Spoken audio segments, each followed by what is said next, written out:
시청자 여러분 안녕하십니까. 채널A 경제부장 이현우입니다. 아침 경제 골든타임 경제뉴스 1면부터 보시겠습니다.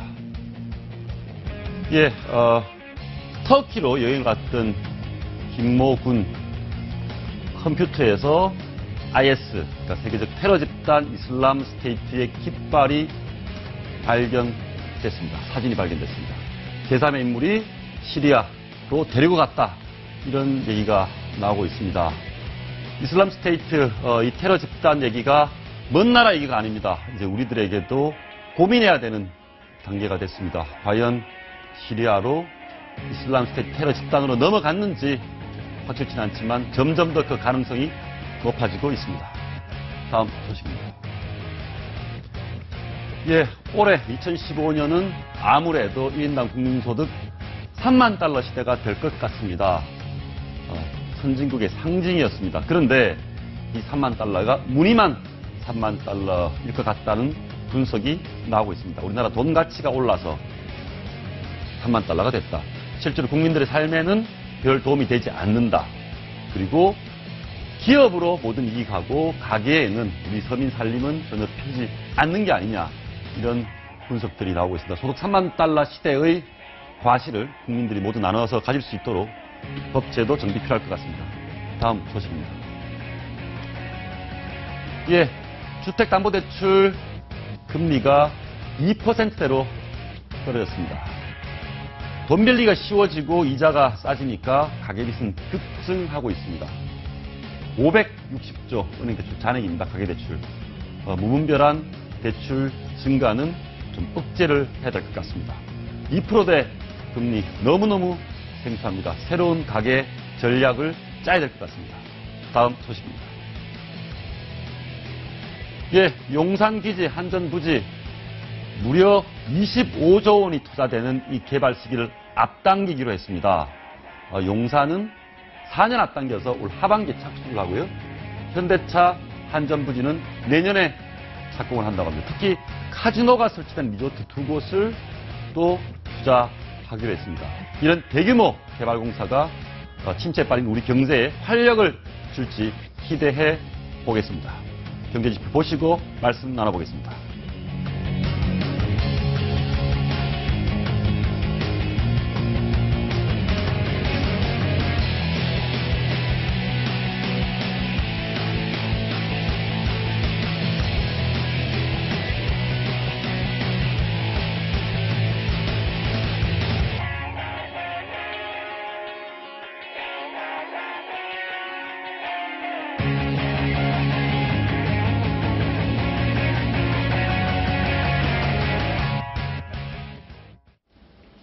호텔 같은 호화 유람선과 지중해 바다를 누비는 요트, 해외 영화에 자주 등장하는 모습인데요.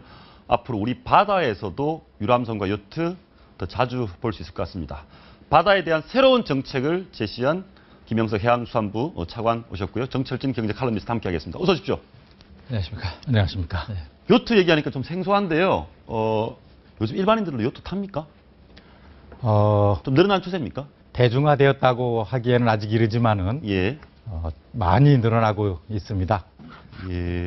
특히 이 수도권에서만도 한강이나 경인 아라뱃길 또는 가까운 경기도 전국항만 하더라도 굉장히 많이 늘어나고 있고요. 등록 대수도 지난 한 5년에 비해서 2배 늘어난.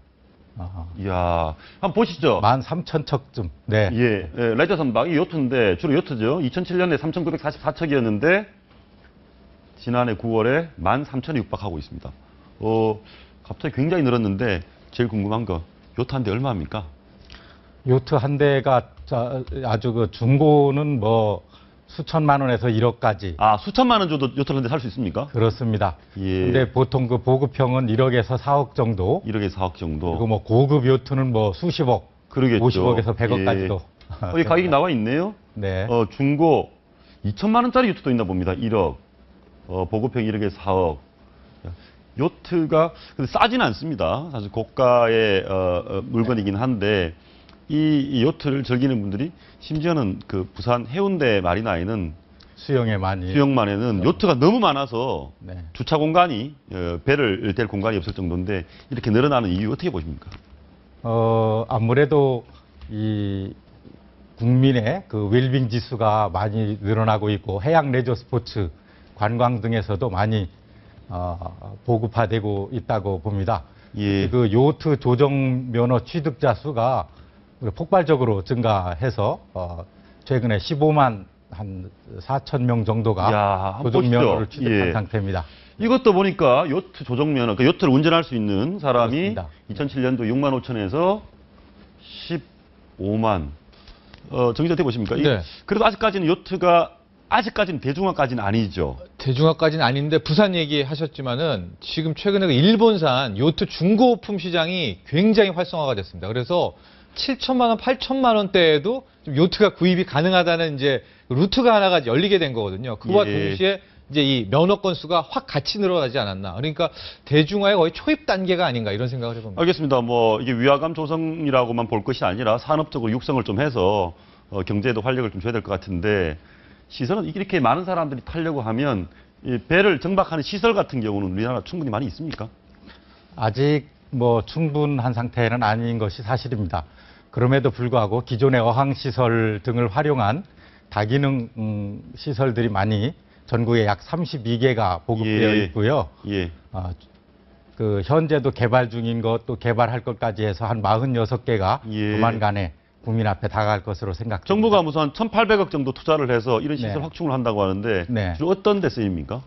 전국의 동서남에 각각 2개씩 해서 거점형 마리나 사업을 예. 국제적 수준에 맞는 그러한 사업을 진행 중에 있고요. 예. 최근에 통과된 크루즈법이나 마리나법에 의해 가지고 그 선박을 보관하거나 계류하거나 또는 대여하는 서비스업도 늘어나게 되어서 아까 말씀하신 다양한 복잡하고 또는 계류하는 데 문제점 등을 많이 해소할 수 있을 것 같습니다. 이제 많은 사람들이 더 많이 이용하게 될 텐데 네. 크루즈 얘기를 한번 해보면 네. 크루즈는 어떻습니까? 세계적으로 많이 늘어나고 있습니까?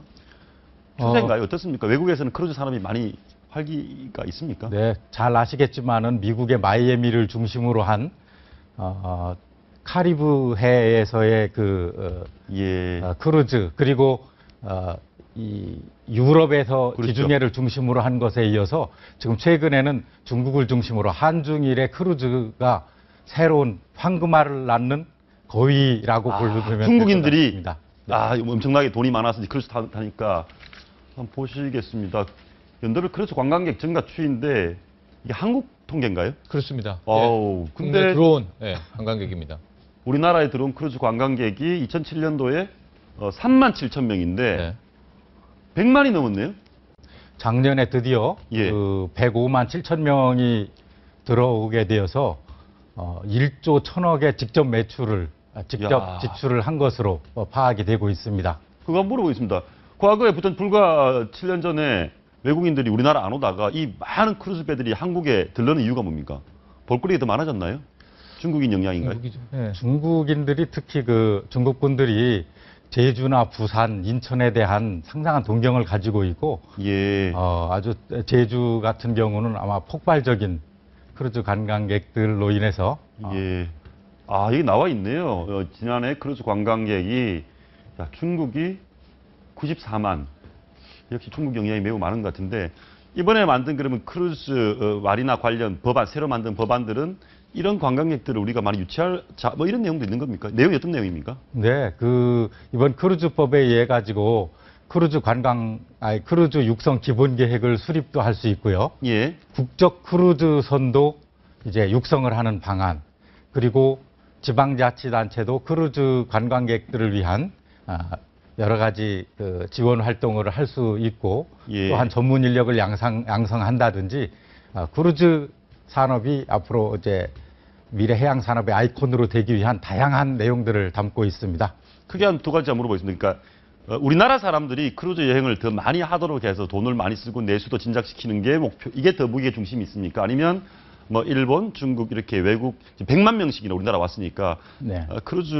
우리나라 크루즈에 외국인들 더 많이 유치하는 것이 더 무게 중심이 있는 겁니까? 어느 쪽입니까? 우선은 이 중국 관광객들이 우리나라에 방문하는 크루즈 관광객의 약 89%를 예. 점유하고 있어서 그분들이 지역 경제 활성화하는 것도 중요하고, 다음은 우리 지금 중국이 약 3척, 일본이 9척을 투입하고 있는데 우리나라는 아직 이러한 국제적인 크루즈가 한 척도 투입이 안 되어 있어서 그렇군요. 이 산업을 적극 지원하기 위한 다양한 법 제도를 이번에 마련하였습니다. 장관님 크루즈 타보셨습니까? 여행 안 해보셨어요? 어디 보셨죠? 죄송합니다만은 유감입니다. 너무 바쁘시느라고.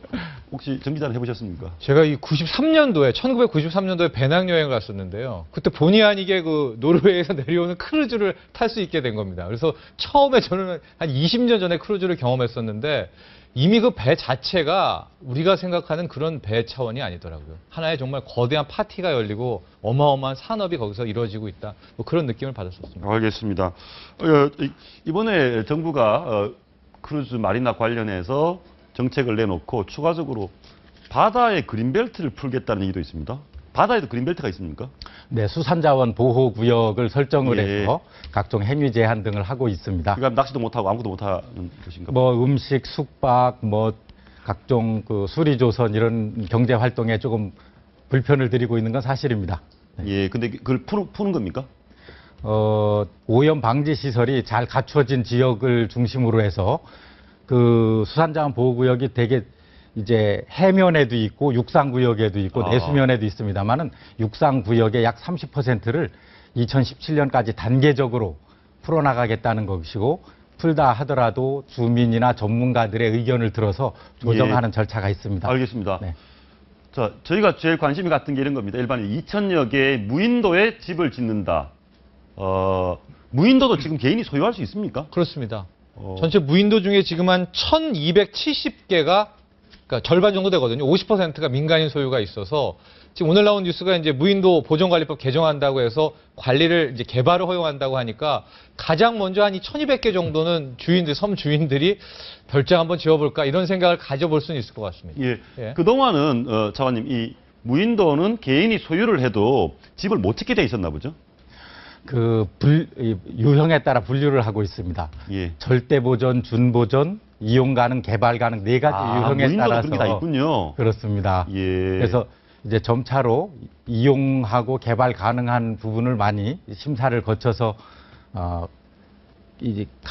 개발이 가능할 수 있도록 하면 아마 해양 관광에도 도움이 되고 경제 활동에도 조금 더 자극을 주지 않을까 생각을 전국에 합니다. 요트장 많이 만들어서 싼 요트 타고 무인도 개발된 데 가서 밥도 먹고 이렇게 된다는 얘기네요. 그렇습니다. 혹시 정 기자 이 무인도에 집을 짓게 되면 네. 무인도 가격이 오른다든가 무인도 거래가 활성해질 수도 있을까요? 그래서 지금 이제 어느 섬에냐 위치에 따라서 많이 다를 텐데 정말 어느 정도 무인도 크기가 규모가 나오고 육지나 가까운 정도 배편도 좋고 하는 경우에는 정말 부가가치가 상당히 높지 않을까 그렇습니다. 예, 알겠습니다. 근데 아까 말씀하실 때 이제 그린벨트, 바다의 그린벨트를 좀 풀고 이렇게 무인도에 집을 짓게 이렇게 하면 지금 무인도가 이렇게 숲으로 덮여 있으면 완전히 그 자연 녹지 그대로인데 좀 어떻게 좀 오염이 된다든가 난개발 우려는 있지 않습니까? 그래서 저희 중앙연안관리심의회에서 다양한 전문가와 국가정책 담당자들이 엄격한 심사를 거쳐서 유형을 분류하고 있고요. 개발을 할 때에도 다양한 관계기관이나 주민이나 지자체의 의견을 들어서 디자인과 경관에 적합하도록 개발을 할 예정으로 있습니다. 알겠습니다. 하나만 마지막으로 더 물어보겠습니다. 최근에 몇 년 동안 귀농귀촌 굉장히 늘어났습니다. 그런데 농촌만 있느냐 어촌도 있다. 귀어귀촌 이쪽도 많이 활성화가 되고 있더라고요. 어떤 지원을 해주십니까? 어촌에 내려가면. 네, 한 해에 한 3,000명 정도가 지금 귀어귀촌을 하고 있습니다. 어촌에 어업을 하러. 저희들이 청년 창업을 한다거나 주택 자금을 지원해 준다거나 하는 내용들이 있습니다. 특히 주택 자금은 한 4천만 원, 창업을 할 때에는 2억 정도를 지원해 주고 있고요. 매우 낮은 이자로 빌려주는 걸 거 아닙니까? 2%의 저리로서 융자를 해주고 있고 작년 같은 경우에는 이제 부산에 종합지원센터를 개소를 해가지고요. 다양한 교육과 함께 여러 가지 인센티브 등을 이제 소개도 하고 또 어촌계와 적용하는 다양한 요령 등을 그리고 어촌계의 경우도 여태까지는 지구별 수협 조합원이 되어 있어야 하는데 이제는 일반 어업인만 되면은 기업 귀촌을 할 수 있는 대방의 문이 열려 있다. 알겠습니다. 농촌 말고 어촌에 내려가 사는 것도 한번 고려해봐야 될 것 같습니다. 말씀 고맙습니다. 네, 감사합니다. 네. 예, 혼인신고를 하지 않고 살다가 동거 3개월 만에 파경을 맞은 신혼부부가 맞소송을 벌였습니다. 양쪽이 주고받은 수억 원어치의 혼수와 예물 서로 돌려달라고 하는데요. 법원은 누구 손을 들어줬을까요? 서완환 기자가 보도합니다. 한 대학 동문회에서 만나 6개월 연애 끝에 결혼식을 올린 38살 남편 A씨와 31살 아내 B씨. 혼인신고 없이 동거를 시작했지만 부부관계가 순탄치 않았습니다. 불만족스러운 성생활, 남편의 음란 동영상 시청 문제로 말다툼을 벌이다 몸싸움으로 번졌고 중재에 나선 양가 부모까지 사이가 벌어져 결혼 3개월 만에 파경을 맞았습니다. 그러자 남편 A씨는 혼인신고를 하지 않았다며 연애 때부터 선물한 고가의 명품 가방과 시계 등 3,300만 원어치 물건과 결혼식 비용, 지참금 등 2억 2천만 원을 돌려달라고 요구했습니다. 아내도 가만히 있지 않았습니다. 시어머니에게 선물한 800만 원짜리 명품 가방과 예단 예물 등 6,100만 원과 가전제품 등 2,800만 원어치 혼수품을 내놓으라고 맞소송을 제기했습니다. 하지만 법원은 양쪽 다 예물, 선물을 돌려줄 필요가 없다고 판결했습니다. 1, 2심 재판부는 3, 4개월간 동거하며 사실혼 관계를 형성했다며 혼인 때 주고받은 예물 예단은 혼인 성립과 함께 상대방에게 증여한 것으로 봐야 한다고 판단했습니다. 또 A씨가 아내에게 연애 시절 준 선물 역시 결혼 전 연인의 환심을 사기 위해 무조건적으로 증여한 만큼 이미 부인의 소유가 됐다고 덧붙였습니다. 채널A 뉴스 서한환입니다. 오늘 아침 뉴스 김태현 변호사, 김민지 경제부 기자 함께 모셨습니다. 어서 오십시오. 예, 안녕하세요. 오늘 첫 번째 소식은 용산기지 한전부지 개발 앞당긴다. 무려 25조 원.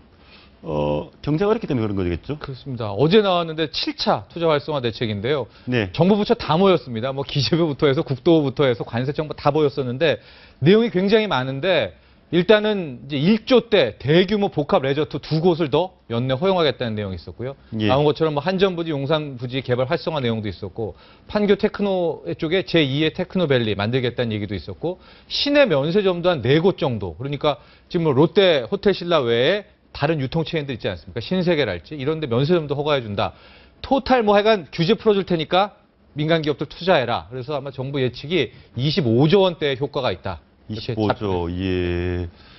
한번 보시죠. 내용을 보면 용산 주한미군 이전 기지에 올해부터 개발하고 한전부지 내년 착공하고 카지노 갖춘 리조트도 추가로 하고 호텔, 면세점, 뭐 거의 뭐 투자에 대한 종합 백화점 같은데 용산 미군 기지는 어떻게 빌딩 숲을 만든다 이 얘기가 있던데요? 그렇습니다. 어제 제가 잠깐 용산 갔는데 어제도 부동산들이 다 문을 열었더라고요. 저 발표 나오고요. 보니까 예. 일단 평택으로 이전하는 부분이 3가지가 있는데요. 캠프킴이라고 있고 이제 수송부, 수송사, 유엔사 이렇게 3군데가 있는데 이 중에 캠프킴 같은 데는 용적률을 800% 허용해주겠다. 그러니까 빌딩 숲이 되는 거네요, 거의. 50층짜리가 8개 지어질 수 있습니다. 예. 그렇게 되고 나머지 2군데에도 뭐 20층짜리들 지어줄 수가 있게 하겠다라는 얘기고요.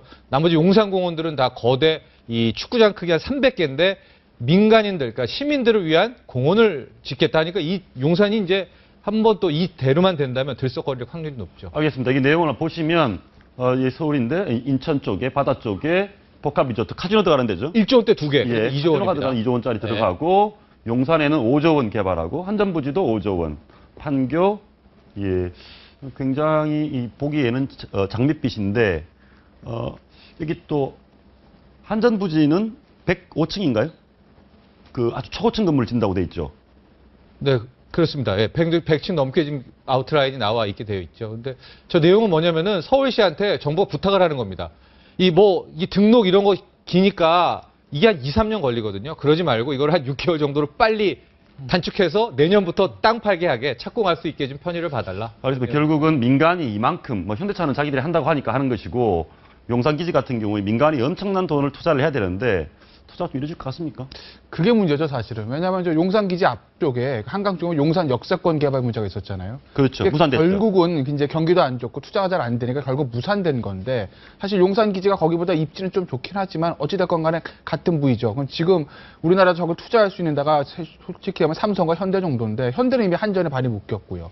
예. 삼성이 과연 그 정도 거액을 투자할 것인가. 그렇게 보면은 국내에서 투자처를 찾기는 용록지가 않을 거고 물론 중국 자본은 가능할 겁니다. 예. 하지만 만약에 중국 자본에 저기 투자해서 대규모 빌딩을 짓는다고 했을 때 국민 감정에서 그걸 용납을 할 것인가. 대한민국의 서울의 수도의 심장을 중국 자본에 내어주는 그런 상황을 어떻게 받아들일 것인가 생각을 해보면 정부에서 규제는 풀었지만 결국 관건은 민간 투자 유치인데 그게 녹록치만은 않을 거예요. 예. 저는 뭐 맞는 부분인데 약간 다른 게 요번에 용적률 800%를 용산에 허용했다는 거는 제가 봤을 때 이게 처음이거든요. 제2롯데월드도 600%도 제가 안 되는 걸로 봐서 일단은 대규모 규제 완화가 있었다는 건 긍정적이고 또 땅값이 이게 상대적으로 적습니다. 왜냐하면 정부 입장에서는 평택 이전 비용을 일종의 땅값으로 보거든요. 그렇죠. 그러니까 이 부지가 지금 3조 5천억, 3조 6천억 정도인데 주위와 비교해 보면 상당히 이게 좀 저평가되어 있기 때문에 예. 민간 투자자 정도의 실탄이 어느 정도 있으면은 들어와서 특히 정부가 지금 다 풀어줄 테니까 와줘 이러지 않습니까? 그러니까 뭐 외국 합작법인을 통해서라도 개발 자체에서는 꽤 많은 매력이 있는 거는 맞습니다. 알겠습니다. 계획대로 돼서 투자 활성화 좀 됐으면 좋겠고요. 다음 소식 한번 보시겠습니다. 오비맥주가 한강물을 36년 동안 공짜로 사용했다. 봉이 김선달 수준인데 김 기자, 이게 어떻게 된 내용입니까? 네, 국내 맥주 시장 점유율 1위죠. 오비맥주가 그동안 그 물을 얻어다 쓴 곳이 한강 물을 얻어다 썼는데 지금 보시는 것처럼 그 지도상 보면 예. 한강 물을 파이프로 끌어다 공장에서 맥주를 만들어 오면서 36년 동안 그 하천수 사용료를 한 푼도 내지 않았다는 겁니다. 근데 이 과정에서 왜 내지 않았느냐 했더니 경기도와 뭐 여주시 지자체는 잘 모르기 때문에 매기질 않았던 거예요. 그러니까 예. 실수로. 네. 예, 취수실 여기인데 이쪽으로 36년 동안 물을 가져다 쓰면서 안 냈다. 근데 이게 뭐 공무원들이나 담당 공기업에서 몰라서 돈을 안 걷었다. 이 책임이 문제 있는 거 아닙니까? 그러니까 하천법에 이제 보면은 저 사용료를 징수를 해야 되는데 경기도에 애초에 이제 잘못을 했던 거죠. 법 적용에 대해서 좀 실수가 있었던 거고 오비맥주 입장에서야 돈 내라고 안 하는데 내겠어요. 그냥 알면서 그냥 그렇게 썼는지 몰라가 썼는지 모르겠지만 본인들은 그렇게 얘기를 하죠. 아 뭐 관청에서 우리한테 부과를 하는데 우리가 왜 냅니까? 몰랐어요라고 얘기를 하는데 어쨌거나 계속 했던 부분이고 최근에 이제 경기도에서 이게 문제가 있구나라고 이제 생각을 해가지고 부과를 했는데 그것도 소급 적용 안 되고 최저 한 지금부터 5년 정도까지만 부과가 되는 걸로 알고 있거든요. 그래서 오비맥주가 그건 납부했습니다. 앞으로는 계속 납부하겠다고 하는데 좀 지켜봐야죠. 근데 제가 한 궁금한 게 한강물 퍼다가는데 돈 내야 됩니까? 그건 뭐냐면요. 그냥 제가 예를 들어서 한강물 퍼다가 예. 뭐 만들어서 팔면 제가 돈 내야 됩니까? 그러니까 부장님이 가셔가지고 이거 물 좀 퍼가야 되겠는데 퍼면 상관없습니다. 예. 근데 오비맥주 같은 건 왜 그러냐면 거기에 애초에 하촌 점용 허가를 받았거든요. 하촌 점용 허가를 받고 그래서 이제 물을 퍼오는 거기 때문에 하촌 점용 허가를 받은 사람은 하천법상 그 물 사용료 점용료를 내야 됩니다. 그런데 오비맥주는 그걸 안 냈고 경기도가 그걸 모르고 부과를 안 했기 때문에 그래서 문제가 된 거죠. 예. 우리가 가서 퍼는 건 괜찮아요. 저 물값은 누구한테 내야 됩니까? 그거는 이제 부과한 관리청에다 내야 되는 거죠. 그러니까 경기도에서 그걸 부과하면 경기도에다 내야 되는 겁니다. 예. 한강물도 공짜로 이용할 수가 없네요. 알겠습니다. 하나 더 보겠습니다. 다음 소식은 돈, 썩고 불타고 찢어지는 돈이 3조 원어치나 된다. 야, 우리나라가 이게 뭐 전부 부정하게 사용해서 이런 거죠? 그러니까 이 돈을 이 3조씩이나 날려먹었다. 우리가 좀 돈을 이렇게 그렇죠. 많이 부주의하고 지금 보니까 태운 게 그렇게 많대요. 돈을 왜 태웁니까? 그러니까 뭐 탄 거죠. 이래저래 해서 이게 타거나 찢어지거나 이래서 그게 규모로 3조고요. 더 제가 충격적인 게 이게 이제 교환해줘야 되지 않습니까? 예. 교환 비용이 560억이 넘습니다. 그러니까 이거를 새 종이로, 근데 그 5만원권도 종이 아니야 하겠지만 홀로그램 뭐 이런 거 있지 않습니까? 이게 또 비용이 꽤 들어가지고 동전부터 해서 우리가 좀 주의해서 사용해야 될 것 같아요. 근데 보니까 그런 게 있더라고요. 보니까 이렇게 뭐 장판 밑에 넣어놓고 그래가지고 썼고 돈을 집에다가 이렇게 감춰놓는 건가요? 그렇죠. 뭐 마늘밭에서 감춰놓으니까 이걸 예. 밀폐해서 감춰놔야 되는데 그냥 놓으면은 이게 썩고 퇴행하고 안 보이게 되고 이러니까 많이 교환하는 것 같아요. 예, 알겠습니다. 김 변호사님 그런 건 없습니까? 이 돈이라는 것이 어떻게 보면 국가 예산을 들여서 공공으로 만들어낸 건데 이거를 뭐 이렇게 훼손하고 이러면 처벌은 없습니까? 그 뭐 이제 형법에 뭐 화폐 이제 변조죄 이런 것들이 있는데 그걸 이제 만약에 10,000원짜리를 뭐 숫자 이렇게 바꿔가지고 뭐 노란색 칠해서 50,000원짜리다 이렇게 하면 변조죠. 그러면 행사를 하면 행사의 목적으로 그렇게 했으면 처벌이 되는데 그게 아니라 내가 부주의해가지고 뭐 돈이 퇴색이 됐다든지 돈이 손상됐다든지 탔다든지 그거를 처벌하지는 않죠. 알겠습니다. 근데 5만 원권이 문제입니다. 5만 원권 환수율 한국은행에서 돈을 찍어냈을 때 돌다가 다시 돌아오는 비율이 2012년도 60%에서 29%. 그러니까 5만 원권이 시중 유통되면 70%는 다 어디 감춰진다는 얘기네요. 그렇습니다. 그래서 일부는 그런 얘기까지 합니다. 요즘 금리가 낮기 때문에 최고의 재테크는 5만 원짜리 모으는 거다. 이게 어떤 얘기입니까? 일단 방금 말씀하셨던 것처럼 금리가 낮다 보니까 이걸 은행에다 저축해 놓느니 이자도 얼마 못 받는 상황에서 내가 자식에게 뭐 예를 들어 물려줄 때 상속세를 덜 내고 또 그냥 현금으로 물려주면 그렇죠. 세금 안 그만큼 내죠. 이득이 되기 때문에 재테크 방법으로 5만 원권짜리 그냥 모아놓고 집에다가 그냥 감춰놓는 게 훨씬 이득이다 이렇게 생각하는 사람들이 많다고 합니다. 알겠습니다. 법적으로는 사실은 현금을 뭐 수억을 물려줘도 상속세를 내야 되는 거죠. 그럼요. 상속세 내야 되는 거죠. 근데 이제 그 포착이 안 되니까 그렇죠. 현금을 줘버리면. 탈세를 하는 거죠. 부동산이라 왜냐면 계좌로 움직이면 다 드러나잖아요. 근데 현금으로 예. 드러나지 않으니까요. 예, 알겠습니다. 화폐가 이렇게 부패하고 불타고 손상되고 사회적 비용이 굉장히 만만치 않네요. 그렇죠. 아까 전에 560원 얘기를 했는데 사회적 비용이 560조. 예. 그 5만 원권 얘기도 한가 더 하면 지금 한국은행이 늘 이런 얘기 나오면 이렇게 반론합니다. 그러니까 환수율이 30% 안 되는 게 왜 장롱에 있다고 생각하느냐. 시중에서 돌기 때문에 환수율이라는 게 은행에 안 들어와서 그런 거니까 이거 부정확하다라고 얘기하는데 이게 잘못된 게 요즘에 캐시 안 씁니다. 다 크레딧 카드 쓰기 때문에 특히 제주도 같은 경우에는 환수율이 100%에 육박하거든요. 그러니까 이 현찰 돌아가는 데는 반드시 은행에 들어오게 돼 있고 환수율이 지금 30%도 안 된다는 건 분명히 어느 집안의 금고에 있거나 땅 속에 있거나 지금 사용되고 있는 거예요. 알겠습니다. 금고나 땅 속에 5만 원권이 좀 있었으면 좋겠는데 예, 대부분 없죠. 예, 알겠습니다. 혹시 이 장미칼 들어보셨습니까? 굉장히 유명했죠. 홈쇼핑에서 예. 몇 년 한 무쇠도 자른다는 장미칼이 거짓말이었네요.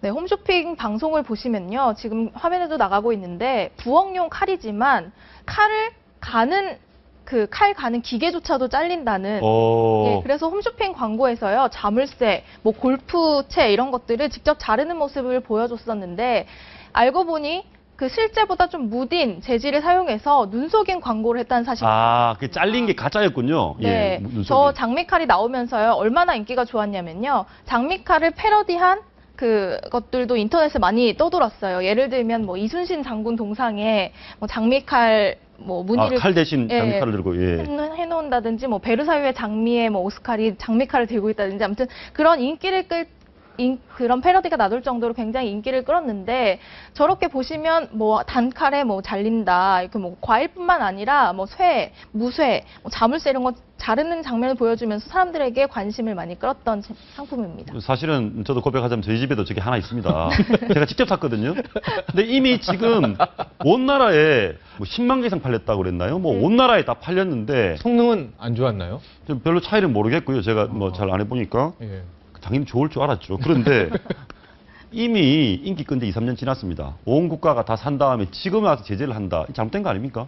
그러니까 뭐 지금이라도 제재하는 게 다행이죠, 사실은. 그러니까 그 공정거래에서 제재를 했는데 결국 이제 과태료를 부과를 했거든요. 예. 그거에 대해서 일각에서 비판의 소리들이 있는 게 과태료가 500만 원밖에 안 되네요. 500만 원이죠. 그리고 이제 법 위반 사실 공표 뭐 이런 거 신문에다가 우리 잘못했어요 쓰라는 얘기인데 그거 안 써도 사실 언론 보도 다 알고 있잖아요. 그러니까 지금 일각의 비판의 소리는 뭐냐면 이거 좀 강한 제재를 해야 되는 게 아니냐. 왜냐하면 근거 법률이 이제 표시 광고 공정화에 관한 법률이라는 건데 거기 보면은 매출액 2% 내서 과징금도 가능하거든요. 예. 형사적으로 벌칙 규정도 있어요. 근데 물론 공정은 행정기관이니까 벌칙을 매기려면 검찰에서 수사를 하고 재판해야 되는 거지만 최소한 그거 아니라도 매출액 2% 범위 내에서 과징금은 가능하지 않았을까. 왜냐하면 굉장히 많이 팔았거든요. 단순 500만 원 과태료라고 하면 사실 조금 그러면 제가 장미칼을 갖고 있는 소비자 입장에서 사람한테 물어보겠습니다. 제 칼이 이렇게 막 잘 안 쓸린다. 그래서 그 장미칼 회사에다가 나 환불해줘. 요구할 수 있습니까? 환불은 가능하죠. 환불은 가능하고 그것도 이제 이건 전자상거래거든요. 홈쇼핑에서 산 거니까 전자상거래법에 뭐 환불 조치도 가능합니다. 아, 아무튼 이렇게 사람들 소비자를 속이는 것 좀 없어져야 될 것 같습니다. 처벌도 좀 강했으면 좋겠고요. 지난 10일 터키에서 실종된 18살 김모군의 컴퓨터에서 이슬람 무장 세력인 IS와 관련된 자료가 발견됐습니다. 정부는 터키의 김군의 무사 귀환을 위해 노력해 줄 것을 요청했습니다. 임도현 기자의 보도입니다. 지난 10일 시리아와 인접한 터키 남동부 킬리스의 호텔에서 잠적한 18살 김모군. 공안 당국이 김군의 컴퓨터를 분석했는데 이슬람 국가 IS 관련 자료들이 발견된 것으로 알려졌습니다. 컴퓨터 바탕화면에서는 IS 대원으로 추정되는 사람들이 소총과 IS 깃발을 들고 있는 사진 파일도 발견됐습니다. 김군의 어머니는 경찰 조사에서 아들이 인터넷을 통해 알게 된 하산이라는 친구를 만나기 위해 터키에 갔다가 실종된 것 같다고 말했습니다. 김군은 초등학교를 졸업한 뒤 중학교에 진학하지 않고 그동안 집에서 지냈던 것으로 알려졌습니다. 경찰은 김군과 함께 킬리스 지역까지 동행했던 45살 A씨를 통해 김군의 행적을 조사하고 있습니다. 김군이 사용했던 컴퓨터와 휴대전화 통화 내역도 분석하고 있습니다. 경찰 관계자는 모든 가능성에 대해 조사하고 있다고 말했습니다. 외교부는 아직 한국인이 시리아 국경 검문소를 통과한 사실이 확인되지 않았다고 밝혔습니다. 채널A 뉴스 임도현입니다. 오늘 아침에 바라본 우리 사회 이슈 박상은 공간과 미디어 소장, 정치평론가 이양수 전 청와대 행정관, 김태인 변호사는 계속 함께하겠습니다. 어서 오십시오. 네, 안녕하십니까. 네, 첫 번째 이슈, 대화 나눌 이슈 한번 제목, 주제 보시겠습니다.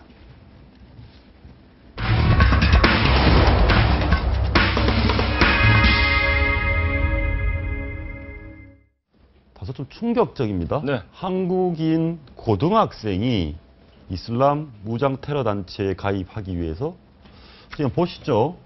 지금 처음에 한국에서 이스탄불로 갔고 네. 거기서 킬리스 저희도 처음 들어보는 지명인데 시리아 접경 지역으로 갔다는 겁니다. 네.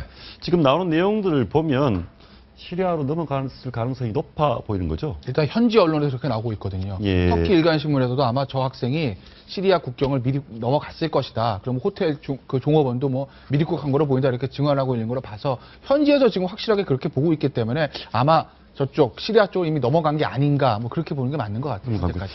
일단 보면은 호텔 종업원조차도 시리아로 넘어갔다 이런 얘기를 했고 킬리스는 관광지는 없는 곳이죠. 이슬람으로 넘어가기 위한 통로로 이용되는. 예. 그렇죠. 킬리스는 소규모 도시고요. 그다음에 그 시리아나 이라크 북부에 이제 지금 IS 근거지가 있지 않습니까? 예. 그러니까 아예 전 세계의 IS 어떤 근거지로 가고 싶어 하는 사람들이 이스탄불로 갔다 킬리스로 갔다가 국경을 넘는 이런 방식들을 많이 사용하고 있답니다. 그러니까 주된 통로죠.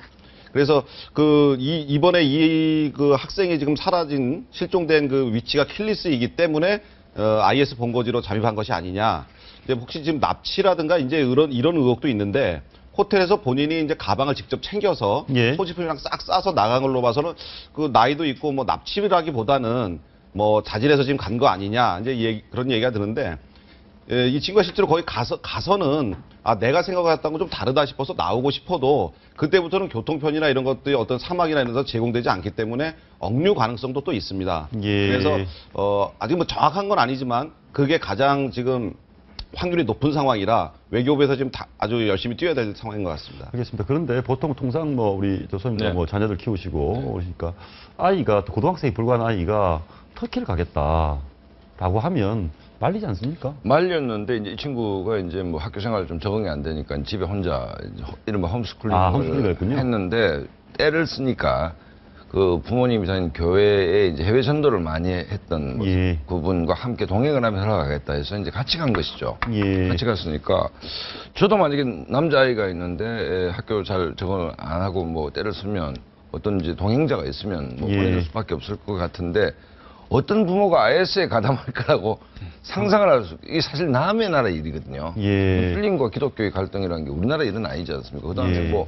요번에 이제 그 프랑스 테러도 이제 현지에서 이제 무슬림화된 현지화 시킨 어떤 테러리스트에 의한 소행이다 이래 됐지만 그럼에도 불구하고 대한민국 청소년이 IS에 가담했다는 것이 뉴스만으로도 사실 충격적인 얘기죠. 예. 예. 알겠습니다. 예. 지금 우리가 이제 IS 대원들 전쟁하는 장면 가끔 외신을 통해서 보면 두건 부르고 그다음에 총 들고 굉장히 원시적이고 예. 사막이나 풀한폭이 없는 데서 싸우고 그래서 굉장히 원시적이고 반문명적인 집단들 아니냐 이렇게 생각하시는데 그 미국의 대테러 국장인 매슈 올센 국장이 한 얘기가 있어요. 이 IS의 어떤 SNS라든가 그 선전 방식은 어느 테러 집단보다 더 정교하고 뛰어나다. 그래서 그 많은 사람들이 거기에 노출이 되면 심심해서 한번 노출이 됐다가는 그들의 논리나 선전 그 방식에 빠질 수 있다 하고 경계를 한 적이 있습니다. 예. 지금 그 우리나라에서도 지금 컴퓨터에 몇 가지 키워드만 딱 치면 저 IS 저게 딱 뜹니다. 예. 근데 그 자칫 잘못 접근했다가 그 논리라든가 이 사람들이 굉장히 원리주의지 않습니까? 예. 그래서 아주 원리주의적인 데다가 정교일치 국가를 세우기 위해서 뭐 그다음에 이 세상의 어떤 그 여러 가지 뭐 잘못된 것들을 비난하고 이런 것들에 젊고 순수한 사람들이 빠져들기 쉽다는 거죠. 그래서 예. 이것이 지금 상당히 위협적이다.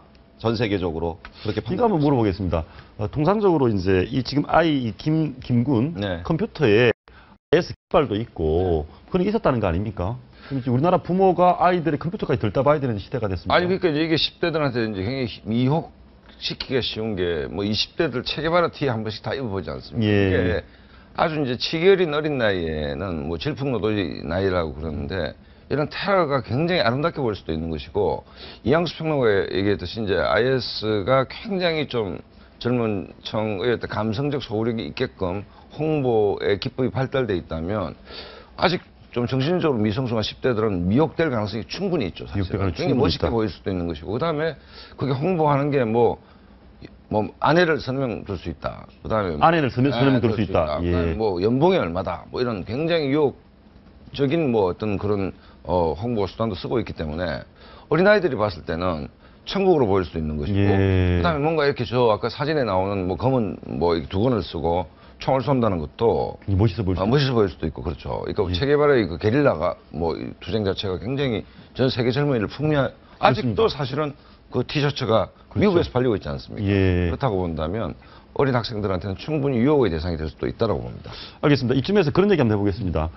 지금 IS 관련해서 인터넷에 몇 개만 쳐보면 그 홈페이지 접속도 할 수 있거든요. 네. 그래서 그거를 이용해서 거꾸로 댓글 연락처를 알아내서 연락해서 뭐 선발한다 이런 얘기가 있더라고요. 이 학생 같은 경우에 어떻게 한 걸로 지금 드러나 있냐면 조금 더 수사를 해봐야 되겠지만 일단 이 학생이 IS 사이트에 이제 가입을 하잖아요. 이제 접속해서 계속 보는 거죠. 그다음 질문을 남긴답니다. 거기다가 질문을 question answer라는 질문을 하면은 거기서 질문들을 보는 거예요. 전 세계 질문 내는 사람이 많잖아요. 싹 보고 얘가 포섭이 가능하겠다라고 하면 몇 명을 선별을 해서 그래서 이제 메신저를 보낸답니다. 그래서 비밀리에 1대1 대화를 하고 그러다가 좀 친해지면 야 이렇게 한번 와보지 않을래? 이게 이제 IS 측의 수법이라고 하거든요. 아마 김모군도 뭐 그런 식으로 걸려든 것 같고 결국은 이걸 그런저런 막으려면 사이트 차단해야 되는데 지금 우리나라 사이버 수사대에서 유해 사이트 차단해요. 뭐 도박 사이트나 음란물 사이트 이런 거 차단하죠. 그다음에 뭐 민족통신 이런 대북 사이트 차단합니다. 그런데 IS 사이트는 지금 우리나라 국내의 어떤 법에 저쪽 등을 해를 일으킨 건 없거든요. 예. 얘도 호주 같은 테러가 일어난 것도 아니고 그렇기 때문에 지금 사이버 수사나 그 당국에서 봤을 때 이거를 현재 유해 사이트로 지정하기에는 무리가 있었을 거예요. 그래서 놔뒀는데 이런 일이 생겼다면 그러면 그런 부분들도 좀 적극적으로 검토를 해봐야 되겠죠. 그래서 차단을 근원적으로 접촉 자체를 막으면 그러면 막을 수 있겠죠. 이런 중공과 같은 형태를. 좀 근본적인 얘기 하나 물어보겠습니다. 전 세계적으로 지금 2만 명 가까운 사람이 IS 가입했습니다. 심지어는 우리나라 전혀 상관없이 우리나라의 고등학생도 그런 정황들이 나타나고 얼마 전에 사진도 공개됐지 않습니까? 그렇죠. 이슬람 스테이트에 활동한 한국인, 북한이 남았는지 알 수 없지만 전 세계적으로 이렇게 이런 것들이 횡행하는 이유 시대적 불안감입니까? 어떤 아니 뭐 겁니까? 일단 동양 사람이 이제 아시아 사람이 저기 간 건 희귀한 경우니까 뭐 아까 말씀드렸듯이 칩이란 홍보 전략이라고 봐야 되지만 이 뿌리는 굉장히 근원이 깊죠. 뭐 멀리 가면 십자군 전쟁부터 시오니즘 그다음에 뭐 발포선 이렇게 해서 이스라엘 국가의 건립 뭐 여기서부터 이제 이스라엘 국가 건립을 무슬림 근본 세력은 미국의 어떤 배후 조정이라고 보는 거고 더 나아가면 미국이라는 나라를 이스라엘 유태인들의 집이 된 나라로 보는 거 아닙니까? 그렇기 때문에 반미적인 건 당연한 것이고 이슬람 근본주의 국가를 건립하겠다는 것이 48년도 이스라엘이 팔레스타인 지역에서 국가를 만들므로써 이제 갈등이 터져버린 것이죠. 그럼 소장님 보시기에는 지금 IS의 이쪽에 동조자들이 늘어난다는 것은 근본적으로 전 세계적으로 반미가 충분히 많이 있다는 얘기네요. 그렇죠. 그러니까 이게 그 크리스찬과 예를 들어서 그 무슬림의 대결은 뭐 역사적으로 뿌리가 굉장히 깊은 것이고 결국은 48년도 팔레스타인 지역에서 이제 이스라엘 국가가 등장하고 아까 말씀드렸듯이 그 미국의 지원이었고 역설적으로 미국이라는 나라는 유태인이 지배한다라고 보기 때문에 뭐 여러 가지 중동 전쟁도 있었지만 그게 뿌리를 두고 있는 거예요. 뿌리가 역사적 뿌리가 굉장히 깊은 얘기죠, 이게. 알겠습니다. 예. 지금 이제 그 대다수의 무슬림들, 99%의 무슬림들은 사실 뭐 이런 뭐 테러나 이런 것들을 아주 완강히 반대하죠. 예. 지금 이 1%의 전쟁을 아주 뭐 목표로 하고 그다음에 지금 현대 사회에 정교 일치의 국가를 설립하겠다는 아주 지극히 원리주의적이고 그리고 폭력으로 이 세상을 점령하겠다고 하는 이런 좀 삐뚤어진 사람들이 지금 시리아와 이라크 북부에서 저기에서 시리아와 이라크 국민들도 무자박이 엄청나게 지금 살해했습니다. 예. 자기네들이 무슬림을 뭐 신봉하겠다 그러면 무슬림을 믿는 사람들을 보호해줘야 되는데 그 시리아 이라크의 무슬림들도 또 무지하게 아주 잔혹하게 살해하고 이제 이런 상황들을 봤을 때 이 IS는 상당히 삐뚤어진, 그래서 이제 서방 국가에서 힘을 합쳐서 지금 뭐 공격도 하고 그랬지만 실제로 상당히 세력 규모가 크고 그 다음에 거기가 아주 척박한 땅이라서 군대가 들어가기 좀 어려운 상황이고 국제적 문제 뭐 이런 것 때문에 못하고 있는데 이 집단이 지금 서구, 예. 뭐 독일이니 뭐 북구 유럽이니 이런 데도 좀 계속 지금 테러를 계획하고 있다는 정보가 있고요. 예. 특히 우리나라도 이제는 더 이상 안전지대가 아니라는 그런 얘기도 나오고 있습니다. 이게 좀 심각한 게 뭐냐면 과거에는 이제 테러리스트들이 가서 이제 파괴를 하는 경우인데 이제 현지화되는 이유가 뭐냐면 현지화, 우리도 예. 지금 이제 그 제3세계 그 노동자들이 많이 들어와 있죠. 한국 많이 들어와 있죠. 유럽 같은 경우에도 저성장에서 이제 뭐 노동력이 없으니까 많이 들어갔죠. 북아프리카. 그렇죠. 무슬림들 많이 이민을 받았죠. 지금 파리 문제만 하더라도 설로만 되고 있지 않습니까? 예. 그다음에 이제 제2등, 3등 국민화 되고 있지 않습니까? 이 예. 사람들이. 그러니까 그 사이에 대한 불만 세력일 수밖에 없죠. 뿌리는 북아프리카나 무슬림 지역에 있습니다. 그렇다고 본다면 IS 유혹이 굉장히 강렬할 수밖에 없다. 예. 유럽에서는 상당히 좀 이게 심각한 문제로 저는 좀 받아들입니다. 저희가 하나 더 걱정이 되는 것은 그런 겁니다. 지금 미국이 IS에 대한 공격을 주도하고 있고 거기에 가장 적극 동조했던 프랑스와 호주입니다. 이 가장 적극 동조한 두 나라가 엄청난 테러를 당하고 있습니다. 그렇죠. 그러면 미국이 우리한테도 요청했지 않습니까? 네. 한국도 IS 저지에 도와달라. 우리 입장 어떻게 됩니까? 우리가 그런 경험이 있죠. 뭐 그런데 우리가 주로 건설 부대라든지 뭐 복구 부대가 같이 전투 부대는 거의 안 간 걸로 알고 있기 때문에 뭐 지혜롭게 좀 풀어야 되는 문제가 아닌가요? 한미 동맹이라는 것도 중요하지 않습니까? 한미 동맹이기 때문에 우리가 이제 예를 들어서 무슬림 문제는 한미 동맹이라 있으면 미국의 지시와 우리가 따라가는 구조는 아니지 않습니까? 협의를 하는 구조이기 때문에 예를 들어 전후 복구 문제라든지 뭐 이런 차원에서 우리 부대가 가는 건 맞지만 전투병을 보낸다 이건 좀 심각하게 고려해봐야 됩니다. 그 전투병을 보낸다면 우리나라 국회에서 통과를 시켜주지 않을 겁니다. 국회 통과 안 시켜준다. 네, 저는 뭐 정부에서 만약에 미국에서 아무리 압력이 있어서 전투병을 좀 보내달라 하더라도 우리나라가 지금 그 어떤 그 이념과 인종 뭐 이런 이념 갈등, 인종 갈등, 그다음에 종교 갈등 이런 데에는 저희가 군대를 어떤 뭐 의료, 복구, 건설 이런 것만 보내지 전투병 절대 보내지 않고 있기 때문에 그거 하나 마지막으로 더 물어보겠습니다. 올 초까지, 지난해 초까지 청와대에 근무하셨으니까 청와대, 또 박 대통령 이쪽에서 전 테러 집단에 갖고 대한 인식, 또 저거에 대한 경각심 갖고 있는지 그런 거 물어보고 싶습니다. 예, 제가 뭐 안보실에서 근무한 건 아니라서 정확한 내용은 모르지만 어쨌든 현 정부는 저런 테러가 만약에 우리나라에서 발생한다면 절대 그 사람들의 뭐 위협에 굴복하지 않는다. 이런 거는 이제 철저하게 지금 그 어떤 그런 가치는 세워져 있고요. 그다음에 그런데 만약에 뭐 국제적으로 분쟁이 생긴다 하더라도 우리는 뭐 전투병은 절대 보내지 않는다. 근데 한 가지만 좀 아쉬운 게 뭐냐면 저희 이제 우리 이제 정보위원회에 국회 정보위원회에 이제 국정에서 보고를 할 때 우리 이제 사진도 나오고 했었지 않습니까? 뭐 한국인으로 추정되는 사람이 예. 있다고 했을 때 저희 국가정보원에서 전혀 그 현실적으로 파악할 수가 없다 지금 이렇게 돼 있어요. 그래서 예. 국제적으로 지금 긴장이 고조되는 곳이기 때문에 저쪽에 어떤 정보에도 좀 앞으로 좀 많은 정보를 가지고서 판단할 수 있는 근거가 될 수 있습니다. 알겠습니다. 제가 한번 거기에 부연했으면 제 경험인데 제가 예. 카불을 오래전에 여행한 적이 있어요. 아프가니스탄. 네, 전쟁 직후인데 굉장히 위험한 지역이었거든요. 그렇죠. 근데 거기에 그냥 그 영어를 전혀 못하는 이모와 그 조카가 선교한다고 막 들어와요. 그래서 이게 그 외교부에서 좀 차단을 해야 되는 문제인데 예. 그게 막 이렇게 다니는데 그게 굉장히 목숨 걸고 다니는 문제거든요. 그렇기 때문에 이양수 평론가가 얘기했듯이 이런 위험 지역 같은 경우에는 외교부에서 좀 타이트하게 그 우리 내국인들, 우리 대한민국 국민들이 가는 것을 좀 막을 필요가 있다는 생각이 듭니다. 알겠습니다. 고등학생 김군의 IS 가담설 충격적인 이야기인데요. 결과는 좀 더 지켜보겠습니다. 두 번째 이슈 한번 보시겠습니다.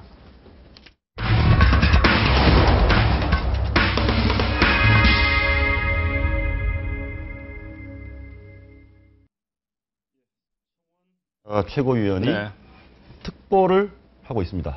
특보단을 맡을 것이다 이런 얘기 나오고 있거든요. 맡을 것이다는 언론에 설이 나왔지. 하고 있는 건 아, 예, 설이 나와 있는데 그런 의미에서 보면 김무성 대표는 민생행보를 하고 있고 네. 서청원 최고위원은 대통령 특사로서 네. 자격으로서 일본 가서 아베 만나고 또 그쪽에 특보단을 맡을 것 같다 이런 얘기가 나오고. 그 특보단이 왜 나왔냐면 소통 강화죠. 예. 소통 강화고 이 이제 현재 여론조사 보면 위기가 왔는데 위기의 뭐 여러 가지 이유가 있겠습니다만 그 중에 하나가 소위 지지 세력의 이탈입니다. 근데 이제 친박이라고 불리는 정치 세력에서 보면 결국 이제 서청원 의원 정도가 나서야 소위 이제 지지층을 좀 결집시킬 수 있는 모멘텀이 될 수 있지 않겠나라고 봐지기 때문에 아마 특보단장 얘기가 나오는 것 같은데 저는 뭐 그 관계가 지금 구체적으로 어떻게 되고 있는지는 모르겠지만 어쨌든 여러 가지 총체적 난맥에 빠진 이 사태의 수습의 중심에 서청원 대표가 나서야 된다라는 요구가 당 안팎에서 있는 것은 사실입니다. 선생님 보시기에는 서청원 대표가 나서는 게 맞습니까? 그렇죠. 지금 뭐 진짜 프로가 좀 등장해야 될 시점인 것이고 불통 문제 지금 뭐 대통령 불통 문제를 뭐 여러 사람들이 이제 제기를 하는데 또 이렇게 과연 대통령이 바뀔까? 그러면 대통령이 잘 안 바뀐다면 연세도 있으시고 그럼 누군가가 보완제로 역할을 해야 되지 않습니까? 예. 근데 지금 김기춘 실장 문제도 그렇고 여러 가지 문제가 있기 때문에 좀 정치력이 있는 중진 의원이 등장해서 이 소통의 공간을 좀 메꿀 필요가 있고 또 과거 대통령을 지지했던 지지층을 좀 결집시킬 필요가 절박하게 있습니다. 절박하게 있다. 그렇기 때문에 뭐 서청원 대표의 역할론이 어떤 형식이든 간에 좀 역할을 좀 해야 되는 거 아니냐라는 요구가 청와대 내부든 밖이든 있을 수밖에 없다고 봅니다. 예. 조금만 더 보태면 서청원 대표께서 이제 그 YS계 출신이잖아요. 그러니까 김무성 대표의 YS계 선배였거든요. 그러니까 김무성 대표하고도 물론 전당대회 때 경쟁을 했지만 아주 오래된 수십 년 된 선후배지간이라서 대화가 잘 되고 그다음에 또 의리의 서청원이지 않습니까? 또 의리로서 박근혜 대통령을 아주 의리의 서청원인가요? 제가 알기로는 의리의 김무성 아니었습니까? 두 분 다 의리죠. 두 분 다 원조 의리인데 의리가 서청원. 두 분 다 원조 의리가 서청원. 예. 예. 원조 의리죠. 저 전당대회 때 의리 이렇게 해가지고 또 많이 이제 홍보물도 나오고 그랬었는데 그래서 그 박 대통령을 향한 의리 이런 차원에서 김무성 대표와 당과 청와대를 잘 잇는 그런 역할을 할 거다 이제 대부분 여의도에서 많이 기대를 하고 있는 것 같습니다. 이런 겁니까? 그러면 김무성 대표는 대권에 대한 잠정 대권 후보고 서청원 최고위원은 대권은 아니지 않습니까? 크게 보면 그렇죠. 두 분이 경쟁하는 관계는 아닌데 지금 대권은 뭐 야당 전당대회도 대권 당권 뭐 분리하니 안 하니 하는데 대권은 너무 멀리 있습니다. 정치 일정에서 3년이라는 건 굉장히 긴 시간이고 당면 과제는 내년 총선의 공천권이죠. 공천권인데 서로 커뮤니케이션이 잘 안 되는 것이 김무성 대표는 전당대회 출마할 때부터 내려놓겠다. 공천을 행사하지 않겠다를 수차 얘기했거든요. 예. 수차 얘기했는데 이른바 이제 친박은 트라우마가 있죠. 옛날에. 국민도 속고 나도 속았다. 예. 학살을 당해본 경험이 있기 때문에 진짜일까? 아니, 안 한다니까요? 정말이에요? 이러다가 갑자기 박셀 카드가 딱 나온 겁니다. 예. 여의도 연구소는 과거에 공천 학살 당하는 쪽에서는 내가 공천 탈락 근거가 뭡니까? 여의도 연구조사가 전문가들이 다 인정한 0.2% 부족하기 때문에 당신이 떨어졌다. 뭐 이런 이유거든요. 그러니까 아니 김무성 대표가 안 한다라고 하지만 딴 뜻이 있는 것 같다라는 의구심이 있는 것이고 김무성 대표는 속을 열어보일 수도 없고 결국은 내년 공천을 둘러싼 어떤 갈등 그것이 갈등의 어떤 기폭제다 뭐 이런 식으로 알겠습니다. 김무성 대표께서 지금 이제 공천을 아주 뭐 공개적으로 하겠다 여론조사로 하겠다 이제 이렇게 말씀하시고 나는 공천권 휘두르지 않겠다 이제 얘기를 하시는데 우리 저 YS 말씀을 많이 하는데 YS가 예전에 이런 말씀하셨습니다. 정치는 머리로 하는 게 아니고 머리수로 하는 거다. 예. 공천 때가 다가오면 어쩔 수 없이 모든 정치인들은 결국 수에 매달리게 돼 있습니다. 수에 매달리게 돼 있다. 네, 그래서 친박이 긴장하는 겁니다. 친박이 긴장한다. 네. 알겠습니다. 이 결과가 어떻게 될지는 좀 더 지켜보고 다음에 또 말씀 나눠보겠습니다. 말씀 고맙습니다. 월요일 아침입니다. 이번 한 주 활기차게 시작하십시오. 시청해주신 여러분 고맙습니다.